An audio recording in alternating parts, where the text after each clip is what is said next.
Hey!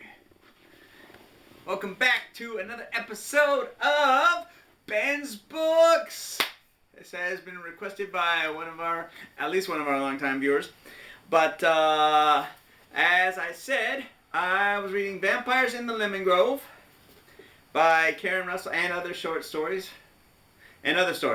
Vampires in the Lemon Grove and Other Stories by Karen Russell, author of Swamplandia, New York Times bestseller. And yeah, I just thought I'd do a quick review of this, story by story, and hopefully you get interested and want to read it. And I'm just looking at the spine, and that's so weird that it seems it's broken up into sections. I don't know. Anyway, never mind me. I'm just weird into books. So yeah, it starts off with the Vampires in the Lemon Grove, same book of the same name.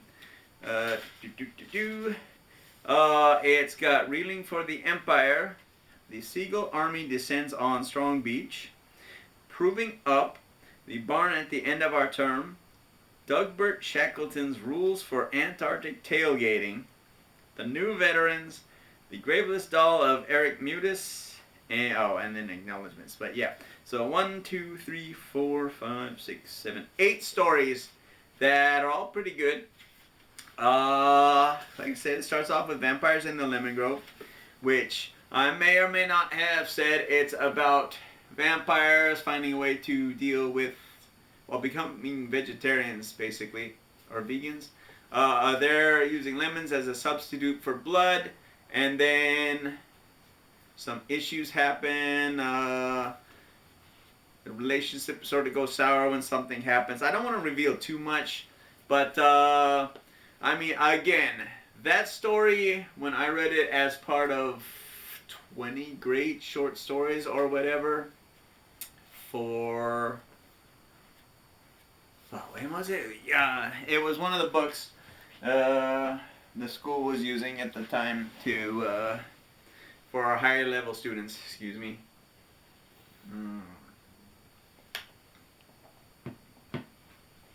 And they finished it, and I decided to take it home and read it, and then of course returned it. But yeah, I mean, that story stuck out so much that I decided to do the search and found this book and bought it. So if that's not enough to persuade anyone to read Vampires in the Lemon Grove at least, then I don't know what is. But yeah, it's pretty short, but it's a good story, and that's all. How much can I talk about? How do I review a book without spoiling the contents? Reeling for the Empire. That was an interesting one. Basically, it's set in sort of, I think it's feudal Japan, but they're using silkworms for the silk industry, and over time, because this is science fiction and horror, over time the girls they drink something when they're initiated, and then over time they sort of become the silkworms themselves, and it's really weird, a really interesting story. Again, this it would be no problem reading before bed. I think the Lovecraft, Cthulhu, and other short stories that I'm still in the process of reading of, that one is a little creepier, and you probably don't want to read that before you go to bed. Unless you like nightmares,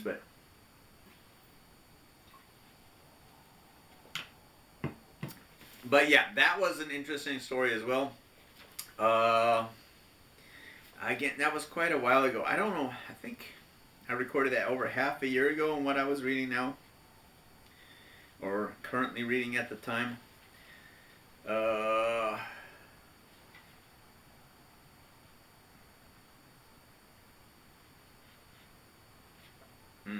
But Reeling for the Empire, I would probably, don't know how I'd rank all of them yet because we need to discuss them first. Next up, the Seagull Army descends on Strong Beach, and there's a ton of seagulls, and one of them sort of like swipes some items from around town, and it's like a portal into somewhere, and the boy finds this out, and he likes the girl, but she was dating his brother. It's totally weird. Uh, Still good. After that, was that after that? Proving Up? I should probably be using the table of contents. Proving Up. Okay, so this was also a weird one. So this one is set in the Midwest when I guess you had to establish your land for about 10 years, and then the government would come and officially give you the plot of land, called Proving Up. And you had to have a house, you had to have a window, and this family had the window, and it was acquired by dubious means, and then somebody else had to prove up at the same time. So what they were going to do is lend the window to another house in the area, and then fly it back there after they got approval from the government, fly it back to where they had a house so the government could get their approval. And some weird stuff ensues from there. But it's really interesting, a kind of a twist at the end, so that was a little bit shocking. Uh, hmm. Then there's a fun one. It's not the best one, but it's really cute. The barn at the end of our term. So, it's a barn, and all of the horses are named after former U.S. presidents. So, you got Rutherford, for Rutherford B. Hayes, and what else is there? Who else is there, rather? I think he's the main horse. Warren Harding, okay.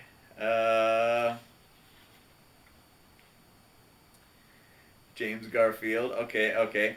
But yeah, all of the horses are named after U.S. presidents. And,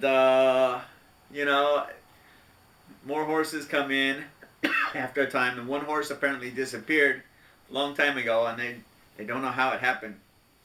So, our lead horse is getting angsty, and he wants to see what's beyond the gates, or what's beyond the fence, and nobody goes beyond the fence.